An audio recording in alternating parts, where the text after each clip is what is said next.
Good afternoon, Hawkeye Nation. My name is Corey Brada here, filling in briefly for the one and only Mark Rogers, the voice of college football. He'll be joining us here in just a little bit. What an active day, active week. This is going to be one of the newsiest weeks of the year. I think that's pretty clear for college football, for Iowa football specifically. We've got portal news just blowing up Iowa football and again, the college football world in general. The Hawkeyes, well, uh, Alex Padilla specifically, entering the portal earlier today. Iowa backup quarterback who has seen limited action since he joined the roster, in 2019. He will enter the transfer portal and has an opportunity for a couple more years of eligibility somewhere else. We'll see if that's closer to home. Of course, he's a kid from, was it Cherry Hill? Is it Cherry Hill, Colorado? His dad, I believe, attended Colorado State back in the day. And of course, Colorado State has the connection to former Hawkeye Jay Norvell.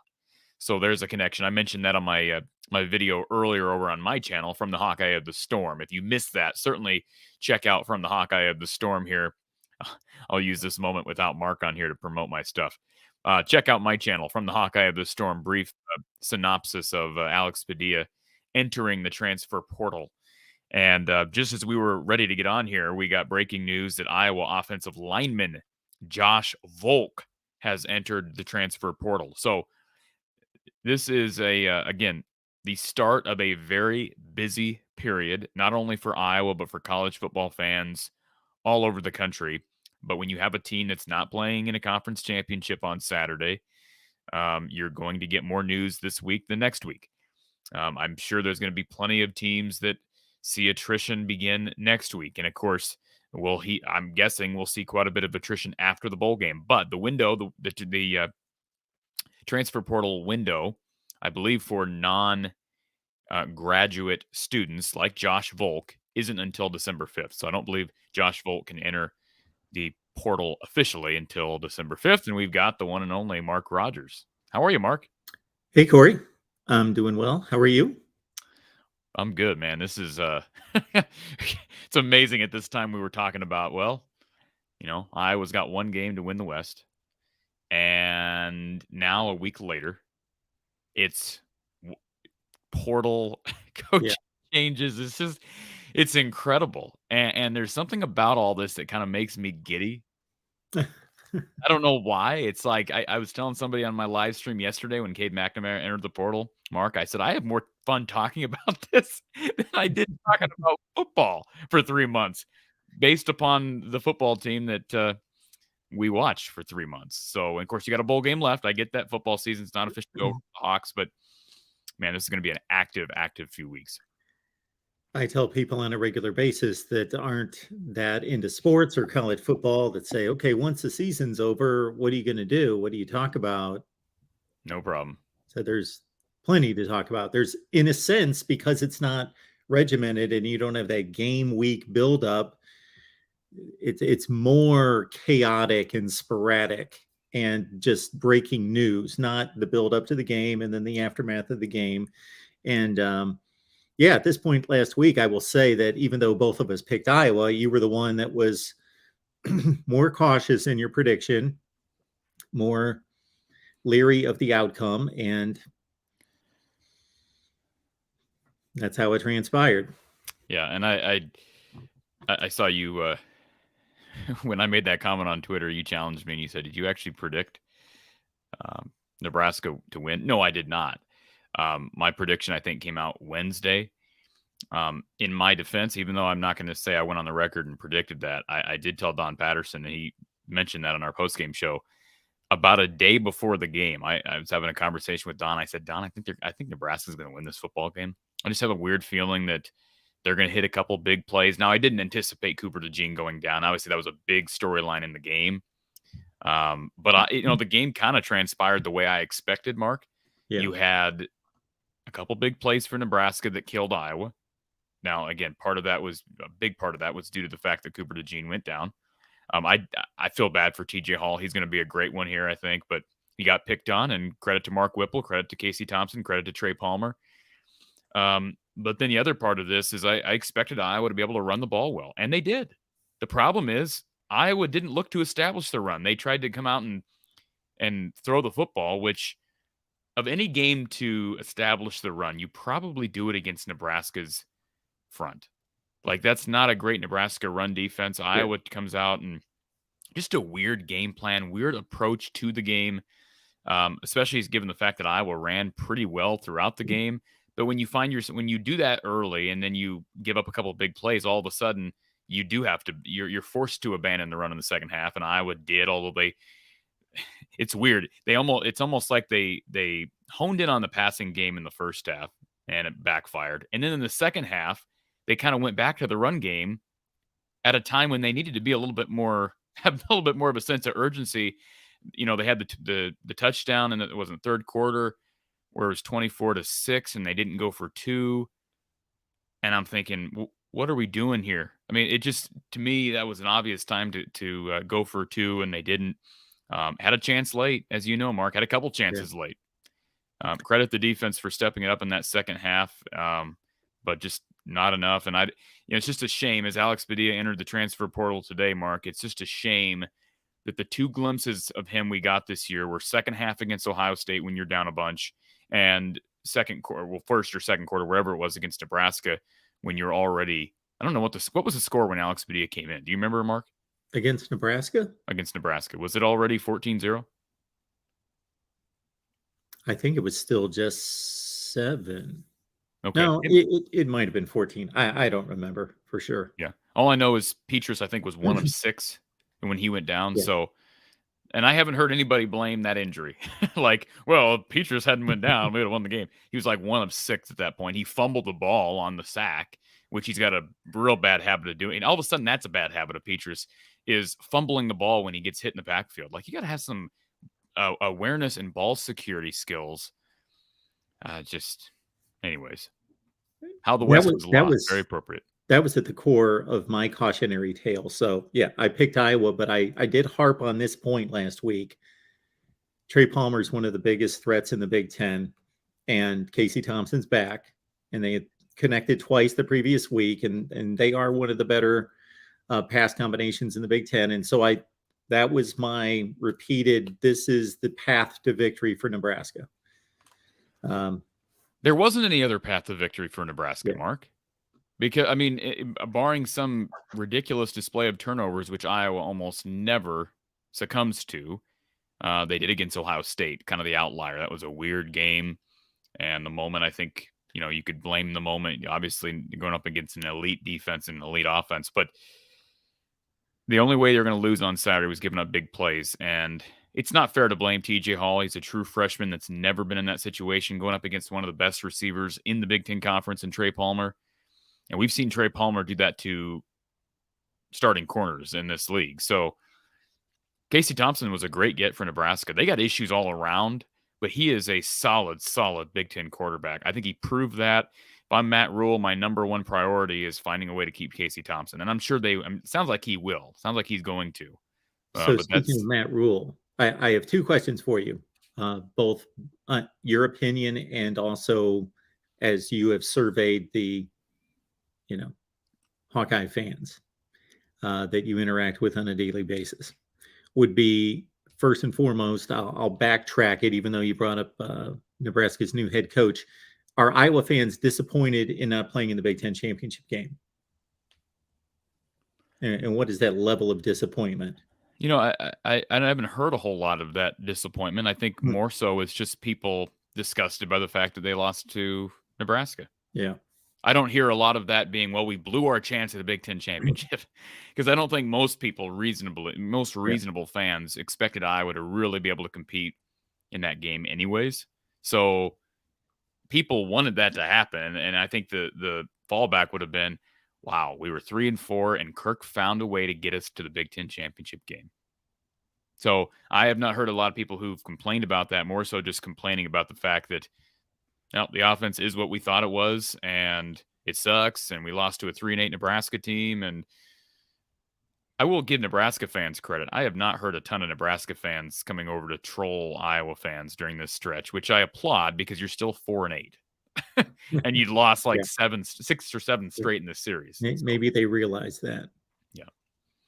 But no, I would say this, Mark. I've said it on my channel, and some fans won't like this, but now that it's happened, let's try to understand the silver lining in this. Iowa's lost to Nebraska on Friday, quite possibly in the long run, Mark, could end up being the best thing that could have ever happened. Because you win that game, and like I said, the narrative becomes, wow, Kirk took us to 5 straight wins with this offense, and you get to the Big Ten championship game, and even if you get blown away, so what? We found a way. Kirk found a way to revive this thing, and the focus goes away from Brian, and he's able to ease Brian into another year. Now, maybe he does that anyways, but there's the pressure that we saw, that we were a part of a month and a half ago, has returned, and it's all because they lost. Corey, the way you made that statement is exactly what's wrong with that portion of the Iowa fan base that defends Kirk. He was able to get us to 5 consecutive wins, or last season get us to 10 wins and a division championship with that offense, not meaning with that offense, our offense is deplorable, by some reasoning that like he's handed this offense and he has no control over it, and he's forced to deal with it and then try to win football games with it. No, he's responsible for that offense. Should be. Yeah, he should be. Absolutely. And like I said, there's a chance that maybe he doubles down. And, one theory that's been tossed around, and this was brought up I did a live stream after Cade McNamara entered the portal yesterday. This was tossed around during that live stream. Somebody asked me, Corey, if they go to the portal at quarterback, which, Mark, I think they will. Sounds like, everything I've been told the last 2 months they're going to, whether that's Cade McNamara or somebody else. Yeah.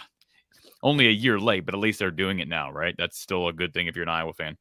But the theory on this is it possible that Iowa going to the portal and going to the portal in an unorthodox fashion, in other words, in a way that Kirk Ferentz is not comfortable with or accustomed to, dealing with that port. I mean, we're talking multiple wide receivers, potentially a quarterback, guys. I mean, Iowa went after one guy last year. Is it possible that their approach to the portal this year could detract attention away from coaching staff changes that need to happen? So in other words, if they bring in Cade McNamara, fans are going to be throwing a party, streaking the streets, Mark. But I'll tell you what, is that going to take enough of the heat and the fire away from Brian Ferentz? Because believe you me, I'll be thrilled if Cade McNamara comes here, but I stand by what I said 2 months ago, that they need to make a change at OC. There's no way around that. And bringing Cade McNamara in does not change that. But I'm fearful that might be a last resort. We've got to Kirk realizes we have to make major changes. And if it's not going to be a staff change, it better be a player personnel change. Blame it on the quarterback. Don't blame it on the OC, right? Yes. My next question, and it's a side note leading into this question, anytime we think that a fan base, and in this case, since this is Iowa focused, the Iowa fan base is being irrational, delusional, whatever the case, understand that there is a fairly large portion of Ohio State fans that legitimately think Ryan Day should be fired. Like, they want him fired. He's 44-5. Would he take the job at Iowa? Would he be the OC at Iowa, Mark? Yeah. I think he's going to be a OC somewhere in the NFL if that would happen. But no, he's not going to get fired. But anyway, back to Iowa. In the Big Ten Western Division, we saw 2 massive moves made by rivals in the past few days. Over the weekend, Matt Rule named a head coach at Nebraska, and Luke Fickell. So the Matt Rule, he had been one of those on the short list that we've talked about for weeks and weeks and weeks. So no huge surprise there. I thought it was a good hire. I'm not going to call it like a home run hire, no doubter, guaranteed significant upgrade, but I think it's a really good hire. I thought it was, he's proven himself to me. Luke Fickell, though, on the other hand, I think that's about as good as Wisconsin could have done. I think that's a great hire. And now we have a division, not that it's going to be a division for very long, we don't believe, but 7 top flight coaches in this division. Like there have been, as you well know, over the past 10 to 20 years in the Big Ten Western Division in particular, coaches at places like Minnesota and Illinois, where you just thought, okay, this is just a guy. Like, no, we have 7 accomplished coaches that I believe are top tier guys. Yeah. Yeah. And here's the other thing. People are nervous because Wisconsin has made the changes. Wisconsin didn't just make a change. They fired a guy in Paul Chryst who went 9-3 last year. And then the guy who's been the head coach in waiting, who didn't really perform that badly as the interim head coach, only got, half a season with this team. Yeah. All of a sudden, one day, he's just out. Luke Fickell's the new head coach. I mean, that's just a weird situation. And I don't know how surprising that was to you, but honestly, if I'm a Wisconsin fan, I mean, Luke Fickell is this is a question I wanted to ask you, Mark. I think Luke Fickell is as safe of a hire as anybody out there. Like anybody that's a potential candidate for a major job, he's as safe of a hire as anybody. And I think the opinion that I was under, or the thought process that I had, was that he wasn't really a candidate for most of these jobs out there. Just seemed like he was going to stick it out with Cincinnati, move to the Big 12. And so the fact that Wisconsin was able to pry him away from the Bearcats, more power to him. And then Nebraska, I know Don Patterson's got a lot. He knows Matt Rule, got a lot of respect for Matt. I have no reason, based on his history coaching college football, I have no reason to think he'll fail at Nebraska. Now, he may. I mean, Scott Frost, had a pretty impressive resume, but not like Rule's. I mean, Rule has done it at multiple programs. And I mean, as you know, Nick Saban found out the hard way. It's totally different coaching college football as opposed to the NFL. And some guys are built for college football. So I like both hires. I probably like the Fickell hire a bit more. The other thing today, you may have seen this. Did you see the coaching changes that Pat Fitzgerald made today? I did not. 3 staff changes. So let me pull this up so that we can add this to the mix. And this was announced by Northwestern. So this is not just a report. Let me find it here. Perhaps. Well, I've got like a million tweets and retweets just today because there's just constantly, like every hour, there's new stuff out there. Okay. So this was Adam Rittenberg who initially reported it. Northwestern has fired defensive coordinator Jim O'Neill, defensive line coach Marty Long, and wide receivers coach Dennis Springer. That is a major. Those are, we're talking, I don't want to say an overreaction because I don't think Pat Fitzgerald overreacts. I don't think he's the type of guy to do that. But those are huge changes. That's an overhaul. That's what that is. That's an overhaul. So the fact that you've got Wisconsin, who's done an overhaul. You've got Nebraska, who's done an overhaul. You've got Northwestern, who's done an overhaul. Oh, and by the way, 2 of those 3 programs heading into the season, one may argue, were 2 of the 3 most stable programs in this conference. Despite Northwestern's struggles last year, Pat Fitzgerald is Pat Fitzgerald. Paul Chryst is Paul Chryst. He was winning football games. It's just a weird time. And Iowa's kind of the one, they're kind of the odd team out right now. Like besides Minnesota, who, I mean, I don't know what changes Minnesota makes. I mean, maybe they will make a change somewhere. I don't know anymore. You're not surprised in anything. What did Minnesota finish? 8-4, Mark? Yeah. If they're making changes, it's 8-4. I mean, Iowa's 7-5 with the second worst offense in the country. So regardless of what you do in the portal at quarterback or across the roster, you better be, obviously, we're stating the obvious now, right? But staff changes should be obvious right now. At a minimum, there should be 1 staff change and maybe more than 1. So we don't know if these changes at Northwestern were initiated by Pat Fitzgerald or the AD came to him and said, we need changes. We want you here, but something has to change. You need to identify who's not getting the job done. Even in down years, even when Northwestern is not performing, even when Northwestern is performing, like in these 2 division championship years in the last 5, the offense is never going to wow anyone. But the offense has been worse than usual, turning the ball over. it's never prolific. It's never explosive. The defense, though, has been, even in down years, you can usually count on the Northwestern defense as being fundamentally sound, stout against the run, strong. So it doesn't surprise me that the defensive coordinator, and one of the reasons was they had Mike Hankwitz there forever prior to this new defensive coordinator that they've had the last here, Jim O'Neill. And Hankwitz was one of the best in the game.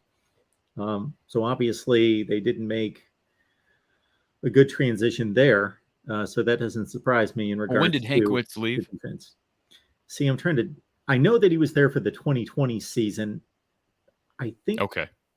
Yeah. He was there for 2020? He was there for the 2020 season. Okay. I was thinking he was gone. I was thinking he was gone after 19. Let me double check. Yeah, the reason I say that is because, of course, he won the Big Ten West in 2020, so that's why it's a valid discussion point. But you're right; we don't know who prompted those changes. But regardless, if it was Pat Fitzgerald or his boss, the changes were prompted by that administration. And Iowa has, Iowa also had. I don't know if anybody knows this. Iowa also has an AD. His name is Gary Barta. So his job, right? If Kirk is not going to prompt changes, is to, if changes are needed, it's Gary Barta's job to step in. And by the way, we've said this, even though it's basically a formality. He's Brian Ferentz's boss. So technically, he's the guy who's supposed to be making decisions on Brian Ferentz's employment. And we all know that's not going to go down without Kirk's approval or consultation, sure. But it ultimately falls back on Gary. So everybody wants to get mad at Kirk. Well, Gary ultimately is the one responsible. Well, it's a somewhat odd circumstance. It's not like it's the first time it's ever happened or unprecedented, but you're right. If you're the CEO, for lack of a better term, over multiple divisions or departments, and then you've got one that's football, you've got women's basketball, men's basketball, those things, and obviously you're going to have more oversight over some than others. If you've got a first-year tennis coach versus Kirk Ferentz, who's one of the most respected coaches in college football, your oversight is going to vary, and the importance and the money involved in each sport, of course. Exactly. But yeah, that's the difference too. Real quick to interject, Mark, that's the difference between a first-year tennis coach and Kirk Ferentz. Football is the most important program to the university, the sure. most important athletic program to the university. So you're right. He may be the most respected coach in that athletic department, but he's also coaching the one team that Iowa absolutely you don't play games with, right? We're not taking risks with the football program because it's the largest revenue creating program for the university. But since the football staff is under Kirk as a whole, in terms of their job roles, yeah, Gary Barta is in a difficult situation because even though one of those members by law has to report to him, he's going to go to Kirk out of respect, and also just for a lot of different reasons, it makes sense. But to have that difficult discussion, that's part of his job. Excuse me. Hankwitz was with Northwestern through the 2020 season. Okay. Did they lose somebody else at the end of 2019? I could have swore they lost somebody else because I remember that bowl game, and I was thinking they dumped Gatorade on some. Why do I remember that? But they dumped Gatorade on somebody who. Well, they won the bowl game in 2020. They played Ohio State in the Big Ten championship game in the COVID year. Then they beat Auburn. Okay, maybe I'm just confused on the years then. That's who they dumped the Gatorade on was Hankwitz. Okay, that was in 2020. This has to be the oddities of oddities. If you look at Northwestern's last 5 years, of course, they've won the 2 division championships. One of those times they finished in the top 10 in the country in the final poll. Is there another program that has had that kind of strange, like a 4 or 5 year run where you finished in the top 10 in the country one year? You went to 2 conference championship games, and you've lost 17 of your last 18 games now. No, I would venture to say no. But there is, is it fair to say Northwestern is very fragile? Like, just like any, like Vanderbilt or any of those programs that's had somewhat success, although Northwestern's blown Vanderbilt out of the Yeah. water as far as national success, conference success. But you get the wrong guy in there, and it's going to be a complete disaster. I mean, like, what's the floor of Ohio State? I mean, the floor of Ohio State is probably like 9 wins a year. Can they be worse than that, Mark? I mean, seriously. It doesn't seem like it, but of course they could be. But just off But name yeah, alone, right? generally. Off what Ohio State is, whereas Northwestern, the floor is, Yeah. This year, yeah. 1-11. Who'd they beat? Oh, Nebraska. They they won a game overseas in August. Let me just say this, Mark, and then you probably want to take this conversation in a different direction. I mentioned Padilla, and I mentioned as you were jumping on, Iowa, just before I jumped on here, saw that Iowa offensive lineman Josh Volk entered the portal. There's yet another lineman that Iowa loses in the last 3 to 4 classes. So he was a guy who hadn't played much. I saw the field a bit last year. I think he was on the depth chart at some point this year. Not sure if he was hurt part of this year. I believe he's a Cedar Rapids kid. Had offers from Nebraska, Iowa State. I don't know that Michigan. I know Michigan State was in on him. Don't know if they ever offered. He's a big kid. I think he was listed around 310 pounds on the current roster. So he's a big guy. Just never worked out. Like I said, played a little last year, but I've talked about the issues with losing linemen, whether it be to guys giving up football, guys leaving the program for whatever reason, whether it be a transfer or retiring due to injury. They've had some weird issues, and I don't know how to explain it really. I mean, the transfer portal is what the transfer portal is, but Iowa doesn't tend to lose a lot of guys to the portal. But when they lose guys, it's usually receivers and linemen, offensive linemen. That's just, I think it's a weird trend. Yeah. And I don't know how to explain it, but yet another one. And they haven't had anybody else. Right now you got Padilla, and of course last year Deuce Hogan. Don't want to forget about him. But Padilla and Volk are the two guys in already. This is in part an obvious question, in part a stupid question, I admit. But why would Padilla leave? So I understand if he sees the dysfunction of the offense, sees I'm not being developed, maybe sees I wasn't given a fair shot at this job when I deserved it, or I earned at least the right based on how I played in a few games the previous season. There wasn't a fair competition. But on the other hand, doesn't he see opportunity? Well, you're thinking of it totally different to me than me. I've been saying for months, why wouldn't he leave? Well, that's what I'm saying in that first statement. I gave all the reasons why. Yeah, if I'm Alex Padilla, I'm leaving, but I'm just flipping the script and saying there's also opportunity here. Well, I first of all, again, I've been told on good authority for months now that Iowa has planned on going to the portal at quarterback this cycle anyways. So that in and of itself would indicate to Alex Padilla that they don't believe he's the future.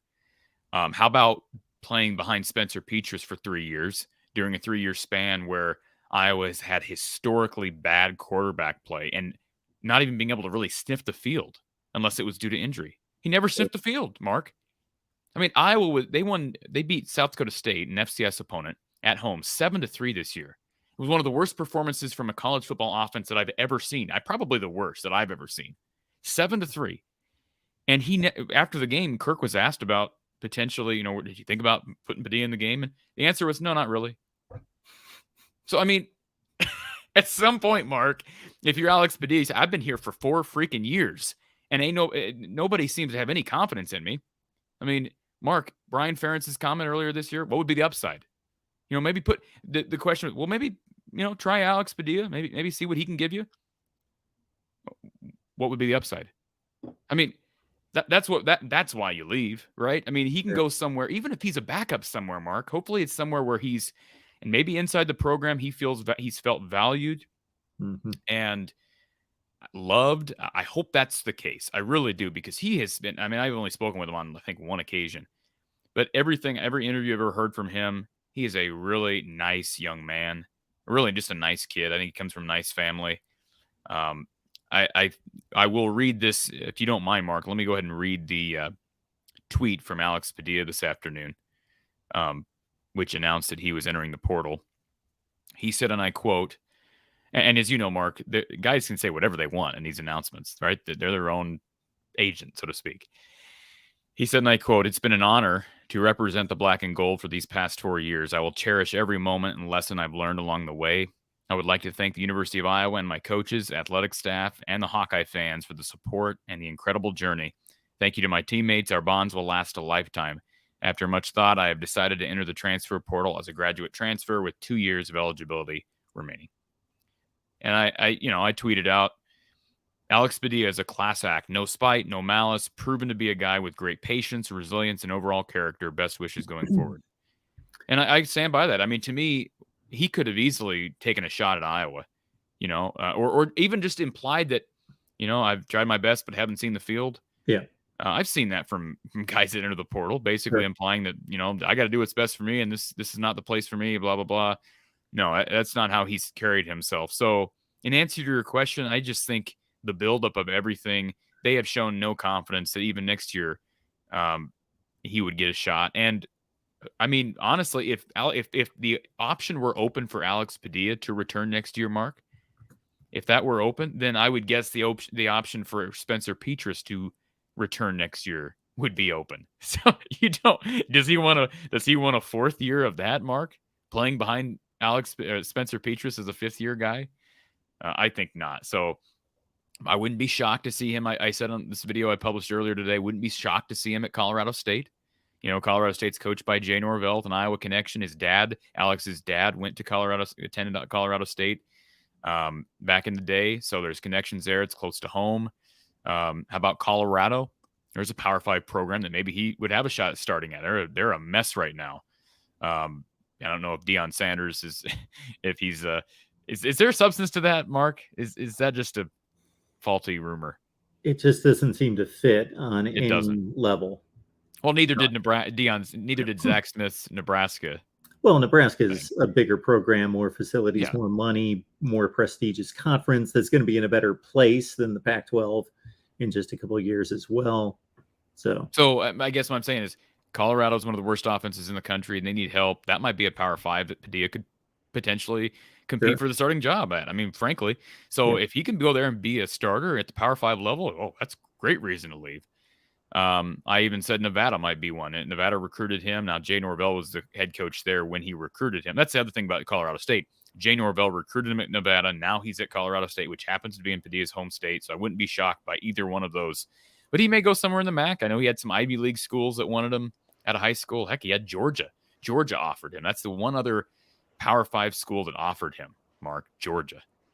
Now, I don't see Georgia. I'm not saying Georgia's going to – believe me, I'm not implying that Georgia's going to be coming calling him, but they did offer him out of high school. They offered him to play quarterback? Yes. At Georgia?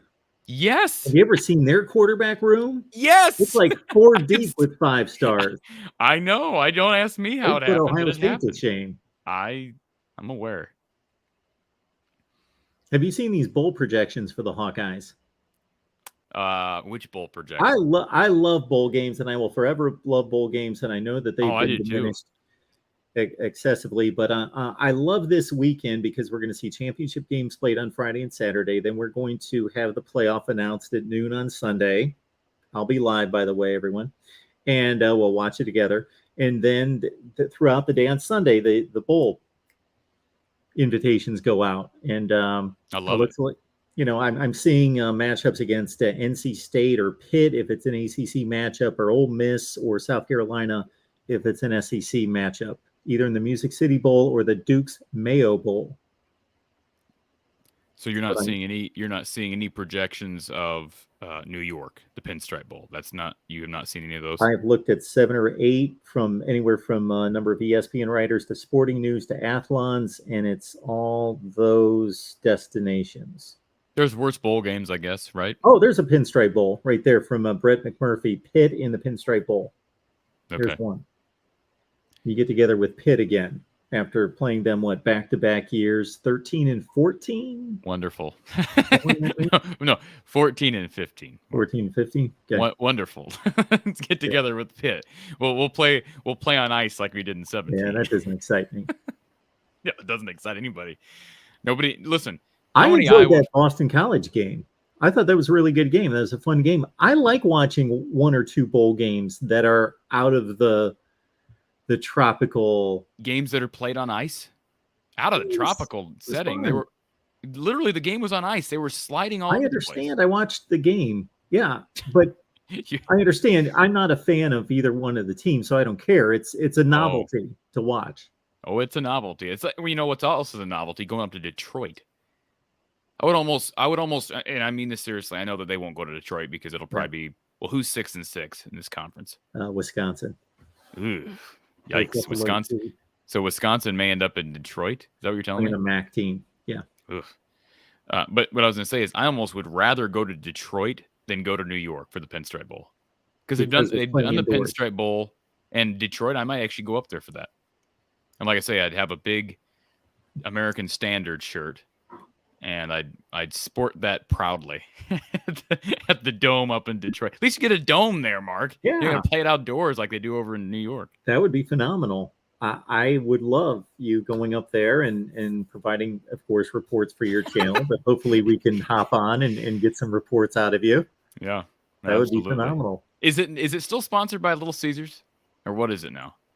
It's I will not double Little check on Caesars. that. No, it's the Quick Lane Bowl. It used to be, the Little Caesars Pizza Bowl. Now it's That the was Quick Lane Bowl. that was always the best name for a bowl, because I don't want to get on this discussion because we spent like a half hour last time talking about bowl names, but the Little Caesars Pizza Bowl, because as much as I like, you've done Little Caesars, right? You know, you're running, especially when Oh, you move absolutely. and you're running around, you're Yeah. trying to get cheap food for a bunch of people. Little Caesars is great. But let's be honest, if you're looking at pecking order with major pizza chains, it's at the bottom of the pizza chains, right? It's near the bottom. You Yeah. got Pizza Hut, you got Domino's isn't great. yeah, but I would still say Domino's is a notch above Little Caesars. Okay. You know, so my point is, it's perfect for that 6-6 bowl game because it's Yeah, of course it is. Yeah. the only thing better than that would be if you had a Jack's Pizza Bowl. If you had a Jack's Pizza Bowl and you played that game on ice, that's what they should do. They should get rid of the Pinstripe Bowl out in New York, and they should call it the Jack's Pizza Bowl because it's a frozen pizza. You're playing the game on ice. I think it works great. I don't know what Jack's Pizza is. You've never had a Jack's Pizza? No. Do you ever buy frozen pizza? Yeah. Is that a Midwest thing, folks? Yeah, it's not they would not be sponsoring that in a New York City bowl, Jack's Pizza, because I don't think it's there. Interesting. Okay. Yeah. That's news to me. I'm assuming everybody in the chat knows what Jack's Pizza is, and I'm not the only one. I want to see.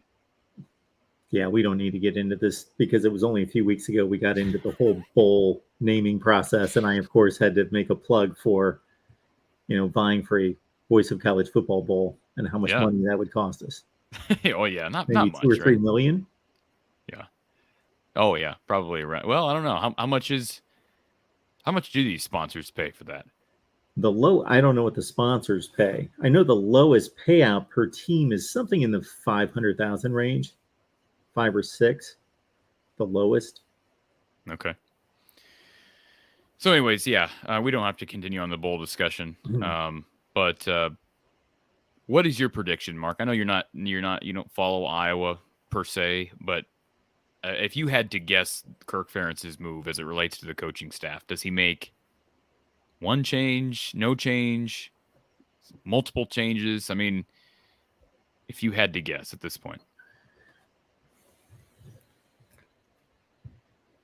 So we've got a situation where this quarterback's coach was brought in. I forget his name. You've said it a million times. Yes.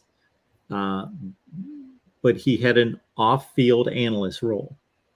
But he's a qualified quarterback's coach, certainly more so than the quarterback's coach. Yes, that's for certain. But he's not the best candidate out there. I mean, they could do better, but he's more qualified than Brian, 100%. How long-standing are the offensive line and wide receivers coaches?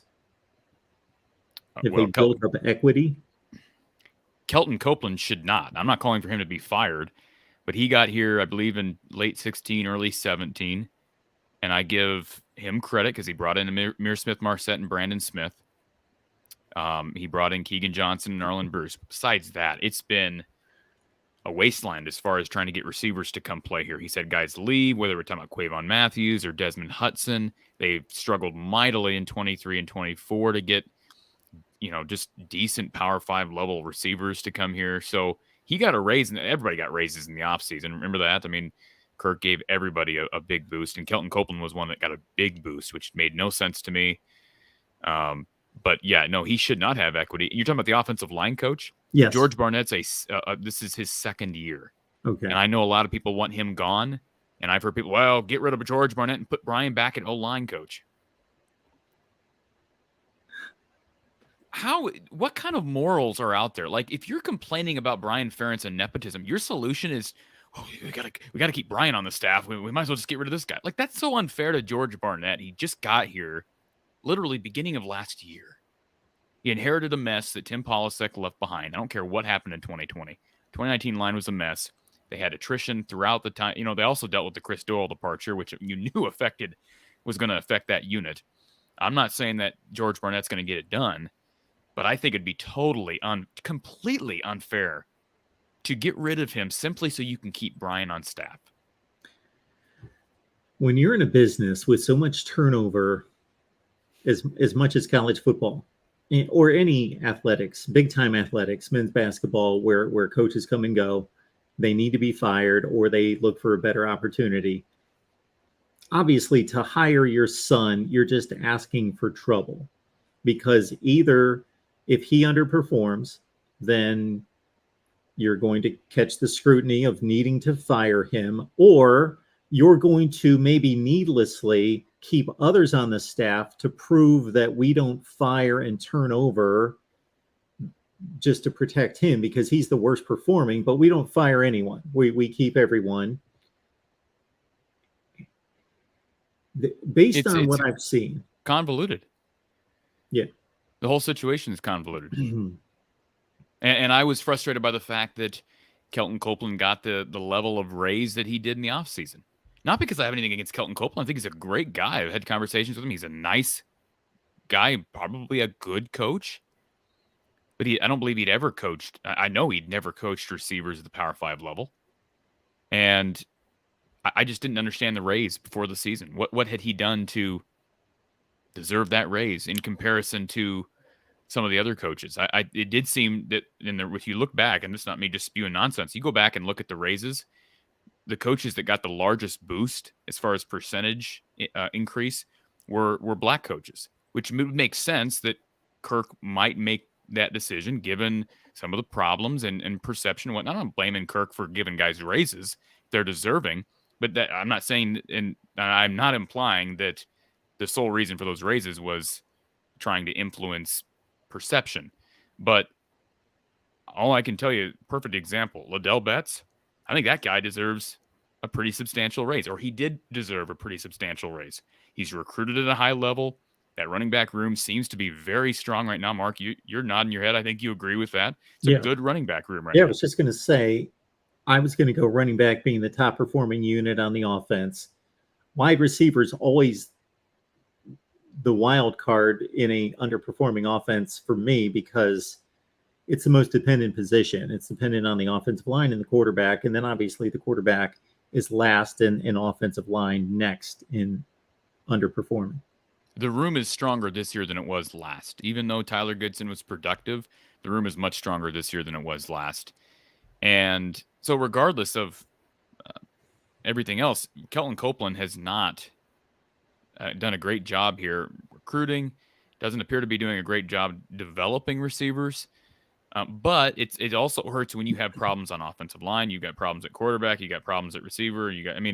Collectively, play calling is an issue. It's hard to, at times it can be hard to identify, okay, what are the real problems here? There's obviously multiple problems, but what are the real problems? Is it Copeland? Is it Barnett? Is it Kirk? Is it Brian? It's a cluster, but it's Kirk's job to make those tough decisions, and it's hard. It's impossible for him to make those decisions without a view to who his son is. You just can't do it. So that's the predicament he's put himself in. But the bottom line is, Brian was not qualified to take this job when he took it. He was not qualified to be promoted to QB's coach when he was. It has not worked out, and it's time to move on. That is priority number one. Everything else needs to occur as well, potentially. But number one is you've got to move Brian on. Whether you want to fire him, I think he deserves to be fired, frankly. I know that sounds harsh. Nothing against him personally. But when a guy doesn't perform, Mark, like the 3 guys at Northwestern, they got fired. It wasn't announced that they were taking another job somewhere. No, they got relieved of their duties. That's how the real world works, Mark. When you're employed somewhere and you're not getting the job done, you're relieved of your duties. And so, regardless, he needs to move on. I know that sounds harsh. I don't have any axe to pick with Kirk other than this issue. And I just hope that going to the portal during this offseason is not an attempt to overshadow changes that are not made this offseason with staff. The football standards at Iowa are much higher than the football standards at Rutgers. And Brian has had the job for, I believe, 6 years, 6 seasons as offensive coordinator. And the Rutgers offensive coordinator had the job for like a year and a half or 2 years. And the football standards, again, the status of the two programs is not even close. And Rutgers had a better performing offense than Iowa, and they chose to fire their offensive coordinator. Yeah, that's what I'm saying. It's not just Wisconsin. It's not just Nebraska. It's Indiana. It's Rutgers. It's Northwestern. You go, and I'm guessing Michigan State will be making. So I would you be surprised if Michigan State doesn't make a change? I will be. They'll make changes. They just unloaded a lot of money on Mel Tucker. This is a messy, messy season. I think Mel Tucker, given his situation, they obviously are not. He's not on the hot seat, obviously. So I would not be surprised if the administration says, "Look, you need to do this, this, or this. We're stuck with you for now. You better be making some changes here because this year was unacceptable." So, I mean, what about Ohio State? Are there going to be changes at Ohio State? I doubt it, I guess. I mean, you'd have a better feel for that than I would. No, they've got arguably the best wide receiver coach in the country, a great, running backs coach. Of course, the offense had its issues at times, issues for them, still a top 2 or 3 scoring offense in the country. The defensive staff is mostly new. So I don't think they're going to get rid of. They're paying their defensive coordinator, Jim Knowles, over $2 million to coordinate the defense. Let me ask you this, because people have always asked me this. Brian Hartline. Everybody wants to know, I don't know why people got this in their head, but if Hartline was offered the Iowa offensive coordinating job, do you think he would take it?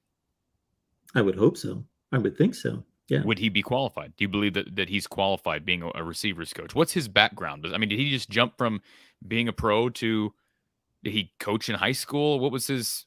I mean, it's been a few years since he played for the Dolphins. I just don't remember what he did after pro ball. I'm almost positive he jumped straight to the Ohio State staff. He's not been on a pro ball that long, and he's been on the staff for 4 years. So that'd be a bit of a risky hire to be hiring him as a play caller, I think, as opposed to hiring a quarterback that's fresh out of the league to be a play caller, I think. I think you're going to acquire some, I don't want to say elite because I think there's some limitations there, but I think when somebody has that kind of reputation and when they've played in the league at a high level and they churn out NFL players as a positions coach, then you can attract better talent. Yeah, so I don't know. I don't know what the next few weeks hold. I don't know if we'll will this be a 1 or 2 week thing and then things calm down before the bowl game? Is this the week with the window being on the 5th? My guess is like Josh Volk didn't need to announce today. Right? Am I right on the transfer portal window thing? I mean, guys who are grad, that's what somebody told me yesterday. Guys who are grad transfers can go right now and be talked to, but non-grad transfers cannot officially enter that portal until Sunday. Yes. December 5th. So another people who say, well, why hasn't Keegan Johnson entered the portal? Well, that's why. He doesn't have to enter the portal. I mean, there's no reason to announce right now. I don't know why it's surprising that Josh Volk did. I guess there is a positive putting your name out there, right? You get your name out there earlier than a lot of guys. So that I guess there's a reason why you might do that. But he cannot officially be contacted until Sunday because he's not a grad transfer. Whereas Padilla is a graduate. or will be. So I don't know with Padilla. That's the interesting thing. He hasn't. I don't believe he's graduated yet. So I don't know how that works. I believe he's in the portal, so he must be okay. I mean, it must, even though he hasn't technically graduated yet, he'll be a grad transfer. Yeah, so meaning he's not graduated yet, but he's on pace to graduate at the end of this semester. Correct. Okay, yep. That's probably good enough. Yeah. So I don't know. It again, it's just fascinating to me. Again, I just cannot believe, Mark, that a week ago we were previewing the final game of the season against Nebraska and a chance to make the conference championship game, and now we're talking about who's going to be fired. It's Cade McNamara, a Hawkeye. And by the way, can we agree on this? The whole Bruce Feldman tweet yesterday about Cade, was that? I'm assuming you saw that tweet first of all. You didn't see the tweet from Bruce Feldman? I don't follow Bruce Feldman. Can I throw it up on the screen here? Throw it up there. This is the tweet from Bruce Feldman after Cade McNamara entered the portal. Iowa is a school to keep an eye on for former Michigan starting quarterback Cade McNamara. Will be interesting to see his next move. Bruce Feldman is a guy who's got, like 500,000 followers on Twitter. He's more than a credible college football reporter. Now, he's not saying, he's not making any predictions, right? But I would think a guy like Bruce Feldman would only put something out there like that if he had reason to believe that there was interest from at least one side. So that's my thought process. You don't think he would just suggest it as being, this is a good match for this program? You know, maybe I'm not in touch enough with what Bruce Feldman tweets out, but I don't know. That just seems odd that you would just throw that out there randomly. Like, there's a lot of schools who need a quarterback, Mark. There's a lot of schools that run a pro-style system that could use a good quarterback. I mean, Cade McNamara's got no connection to Iowa. I mean, not that I'm aware of. So, I don't know. Maybe there's no substance behind it. But to me, you don't throw something like that out there unless there's maybe reason to believe that there's interest from someone. And we talked about, didn't we talk about Cade months ago? You know, and potentially once he entered the portal, Iowa being a team that might or should pursue him. And I would stand by that. I mean, it makes sense. He is the number one quarterback in the portal right now, Mark, and he may end up being the number one portal quarterback this cycle. I mean, we don't know what. I mean, I know there's Altmaier, the kid. Well, who else, Mark? I see that look. Who else? Who else is going to be a higher rated prospect than McNamara? I didn't make that. Have that reaction based on what I'm projecting for this cycle, but I'm thinking back to last cycle. I know. Cade McNamara would not have been anywhere close to the best quarterback. No, he would have been top 10. Yeah. Maybe top 8. But right now, he's the best. We agree he's the best quarterback in there now. Sure, he's the only one I know of right now. Well, you've got Jeff Sims, the starter from Georgia Tech. Oh, okay. He entered. Okay. You've got Altmaier, the guy that lost the job at Ole Miss, right?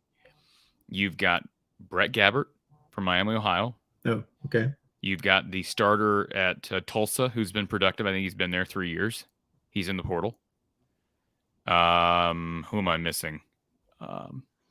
Yeah, I mean, there's a couple of productive FCS guys, but I mean, there's not a lot. We're going to get more, right? But I'm just saying, who else do you project? We understand that the coaching carousel can affect things, but I don't know. I mean, last year was such a weird year because there was so much movement, and there were some unexpected injuries. But barring something unexpected, I don't expect anybody else with the name that Cade McNamara carries to enter the portal. You know who just announced today? 2 other quarterbacks announced today. Connor Bazelak, Indiana, and Hudson Card, Texas. But Connor Bazelak is not last year. Last year, you could argue that Bazelak was right there with McNamara, but Bazelak had a bad year. I shouldn't say bad year, but it wasn't a very good year at Indiana. I'll take Hudson Card. But what have you seen from Hudson Card? He's played.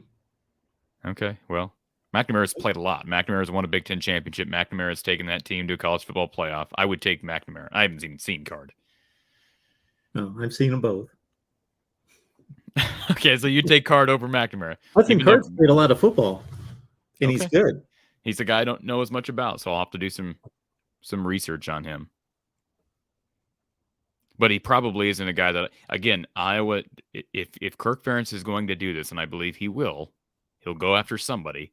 He's going after somebody that fits his style. Like, he's not going after Jeff Sims. Jeff Sims would be a guy to look at, Mark. Yeah, That dude. if you were another team, yeah. That's what I'm saying. But he's incredibly mobile. He's got a good arm, very athletic. But it's just not, Kirk's not going to do that. He's not going to go to a dual threat guy. No, at Cade, give Cade some credit. Cade can move. Cade is kind of like, the way he moves reminds me a lot of how Jake Rudock moved. Like, he's kind of underrated as a runner. Obviously, he's not dual threat, but he's not a statue. He can scramble, make plays, get skinny. So to me, at this point, without looking at Hudson Card, because I did see that he entered the portal today, but know very little about him. I don't see. Let me put it this way, Mark. I don't see any other proven quarterbacks, barring something unforeseen, anybody more proven than Cade McNamara at this point. Is that fair? Hudson Card may have potential, but he's not nearly as proven as Cade McNamara is at that level. There is not going to be a quarterback more accomplished than Cade McNamara. Fair. And I understand he's got great pieces around him. He had great pieces around him. I watched a lot of film last night on Cade McNamara as this news broke, and Right. of course I'd watched him quite a bit last year, right, as you did. But he's got a good. What are you smiling about, Mark? You guys. Well, you got a good look at Cade McNamara in the Big Ten championship game. Yes, you did. I know, but I wasn't looking at him with a view to, Sure. his fit at Iowa. I think he's got a strong, good arm. It doesn't appear to be a guy who is purely the result of what's around him. He's got a good, strong arm. He possesses really, again, I'm not a quarterbacks coach, but appears to possess really good fundamentals, good footwork. He can throw on the run, can throw in the pocket. Again, can scramble for extra yardage, is not afraid to take a hit. I've, a number of throws that he made while under duress, while taking a hit. Seems like a tough guy. Obviously an exceptional leader, which Kirk is going to value as almost priority number one. And he seems to be accurate with the football. So yeah, I think they should go after him. Absolutely. I was asked that by a couple people last night, and that's how I responded. He's a plug and play guy. He's a veteran. He knows what he's doing. As you say, everything you said was on point. You've watched him. I've watched him. His best game was against Michigan State last year. That was really the game that he needed to cut loose and somewhat carried. I don't want to say he carried the team because, but at the same time, yeah, he had to throw it a lot in that game, and they put up a lot of points. Do we want to address the super chat here, Mark? Sure, but Hudson Card's better. Okay, you've made that clear. I'll go watch Hudson Card now. Erica, thank you so much. We appreciate that. Fans, Corey and Mark, when do you think we get to the point of saying that Kirk has overstayed his welcome? I think we're getting to that point.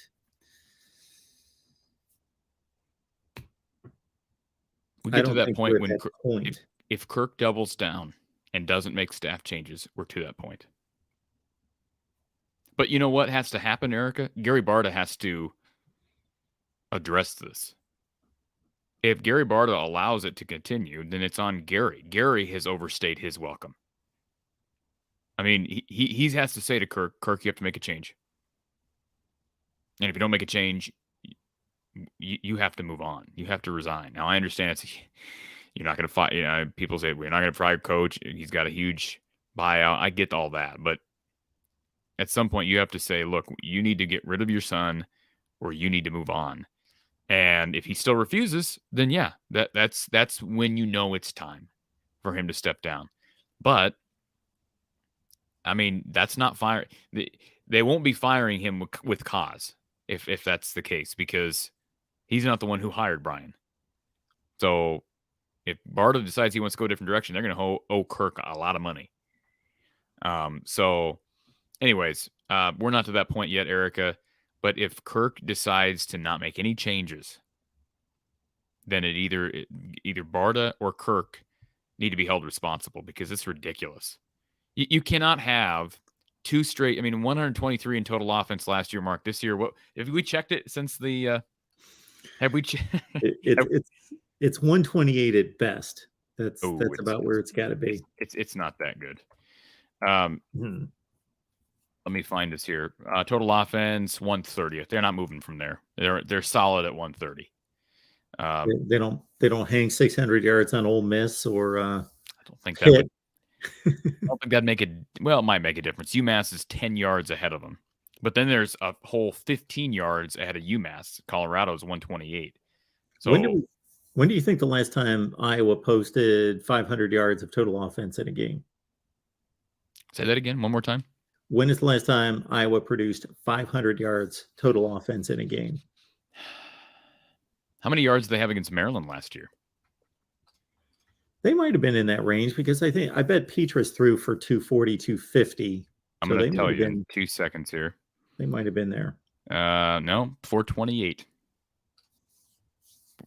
So it's been, I don't know, maybe in 2020, because remember they scored a lot of points. I mean, they were well above their typical average. The USC game, maybe.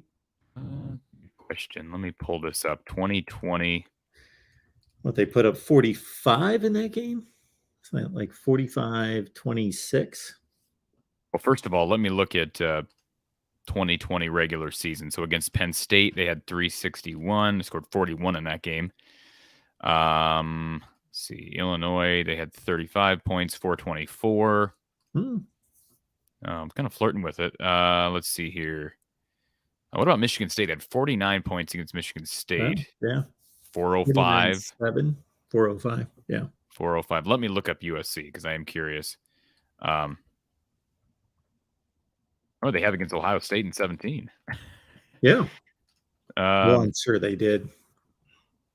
Okay, let's see here. December 27th, 2019, USC. They had 328 yards. They were actually outgained by USC in that game. Turnovers, right? That's a great question, Mark. We may have to go back a number of years. That's obviously a really good, strong game, but there are teams out there that rack up 500 yards a lot. Absolutely. Let me just look at one more here. I'm going to look at 2017. Maybe I'll do that research and come back to you a different day. This is as close as they've been that I've looked so far. 487 against Ohio State in 2017 at home. Okay. So, and I don't see anything else on the 2020 schedule that would give any indication that they would have gotten anywhere close to that number. You are, of course, the master of the Iowa content. So, certainly you were the one to go to, but I may be itching to produce. I had fun producing that video a few months ago after the North Dakota game or South Dakota game. And I found one. You found one. They totaled 644 yards against Middle Tennessee State. Hey, listen, we'll take it, Mark. That was 2019.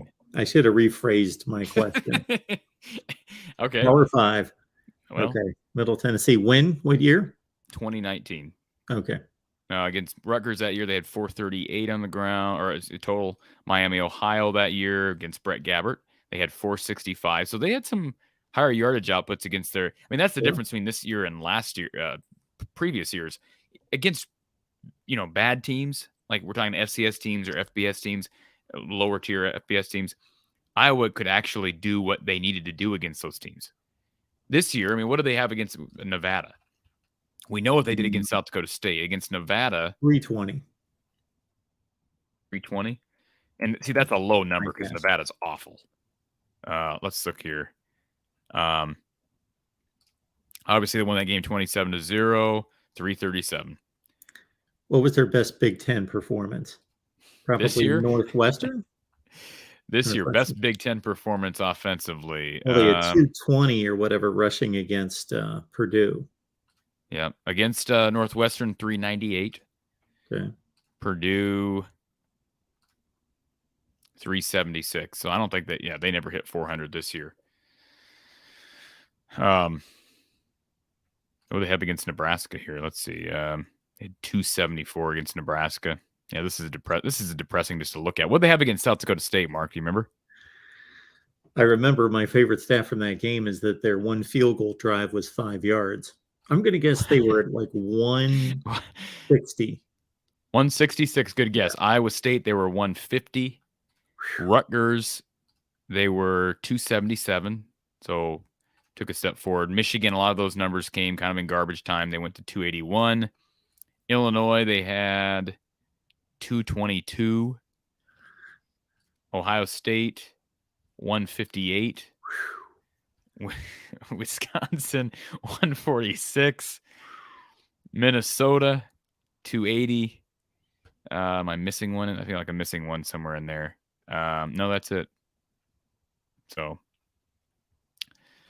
yep, that's been well documented. You don't get to 130th in the country in total offense without some pretty bad performances. Like I say, company of New Mexico down there. That's great. DC quadruple X, thank you so much for the contribution. If Iowa had a decent offense, we have DC triple X or quadruple X. We have framework to that at times in terms of what is a decent offense, and we usually come up with about 75th in the country, meaning a bit above average. So you're talking like 50th in the country, 60th in the country. They would be a solid top 10 team. The Big Ten would have 4 teams residing there. Mark, you realize at one point last year, they were number 2 in the country with that offense. At one point in the season, they went 10-2 last year. So they don't even have to be with the defense they've had these last 2 years. They don't have to have top 50 offense. We're talking top 80 or 90. If you're top 80, up top 75, Mark, you're probably a top 10 team. Is that fair to say? Yeah. Oh, yeah. Especially last year. Especially last year, they lost to Purdue and they lost to Wisconsin. Yeah. One more thing, Mark, unless you have something else to add before we get off here. Can you put up Stephen Lang? Can you put up Stephen Lang's most recent comment and read it for everybody, please? Wow. Stephen, I grew up on a farm. I once witnessed my father and grandfather argue over what to do about a spreader load of manure. Talking to about Bree's offense reminds me of that day. I'm sorry, that just made me chuckle within, and I needed somebody to read it out loud to me, Mark. So thank you, Stephen. And of course, that was Bri. Yes. Bri. Yeah.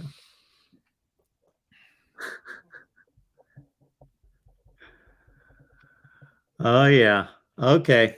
Everyone, Iowa Hawkeyes Live right here at the Voice of College Football. We appreciate you being here. Check out Corey's work. I believe you've got a post-game basketball show tonight. Yep, we got the segment on Alex Padilla. You can hear my 10-minute take on him entering the portal. That's up now. And then, this evening, basketball, Iowa, Georgia Tech, Big Ten ACC Challenge. I believe that's an ESPN2 game. And then we'll have post-game coverage with Coach Close at 10 p.m. over on my channel, 10:15 p.m. Central. I am showing up here in about 15 minutes to watch the college football playoff rankings reveal and to see what is the latest. And we will watch that together, and then I will be taking calls over on the main channel.